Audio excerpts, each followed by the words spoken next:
Power team ആവുന്ന next week ഗബ്രിയെ direct നോമിനേഷനിൽ കൊണ്ടുവരരുതെന്ന് ശരണ്യയോട് പറഞ്ഞ പൂജയുടെ ഒരു ഗെയിം തന്നെയാണ് ഇത്.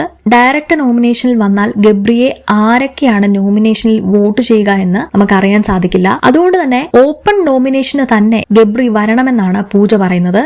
കഴിഞ്ഞ വീക്കിലെ ഗബ്രിയുടെ പെർഫോമൻസും അത്ര മികച്ചതൊന്നും ആയിരുന്നില്ല. ഒരാളെ മാത്രം ഡിപ്പെൻഡ് ചെയ്തുകൊണ്ടുള്ളതാണ് ഗബ്രിയുടെ ഗെയിം എന്നും പൂജ പറയുന്നുണ്ട്. ഞാൻ ഈ ബിഗ് ബോസ് വീട് കാണുമ്പോൾ ഇവിടെ 19 മത്സരാർത്ഥികൾ ഉണ്ടായിരുന്നു. 19 മത്സരാർത്ഥികളും അവരുടെ ഇൻഡിവിജ്വൽ ഗെയിമാണ് ഇവിടെ കളിക്കുന്നത് എന്നാണ് വിചാരിച്ചിരുന്നത്. എന്നാൽ ഗബ്രിയും ജാസ്മിനും കളിക്കുന്നത് ഒരേ ഗെയിമാണ് എന്ന് പൂജ പറയുന്നു. നീ ഇല്ലെങ്കിൽ ഈ വീട്ടിൽ നിന്ന് ഞാനും പോകും എന്ന ഒരു സ്റ്റേറ്റ്മെന്റും ഗബ്രി പറഞ്ഞിരുന്നു. അങ്ങനെ ഒരാളില്ലെങ്കിൽ ഈ വീട്ടിൽ നിന്ന് പോവാനാണെങ്കിൽ ഗബ്രി ഈ വീട്ടിൽ നിൽക്കാൻ യോഗ്യനല്ലെന്നും പൂജ പറയുന്നുണ്ട്. ഇവരുടെ ഡിസ്കഷനിൽ നിന്നും ഡയറക്റ്റ് നോമിനേഷനിലേക്ക് ഗബ്രിയെ ചൂസ് ചെയ്തില്ലെങ്കിലും ഗബ്രിയും ജാസ്മിനും ഉറപ്പായും ഓപ്പൺ നോമിനേഷനിലൂടെ എലിമിനേഷനിൽ വരുമെന്ന കാര്യം കൺഫേം ആണ്. നിലവിലെ അവരുടെ പെർഫോമൻസ് അവരുടെ വോട്ടിങ്ങിനെയും എങ്ങനെ ബാധിക്കുന്നുവെന്ന് കണ്ടുനോക്കാം.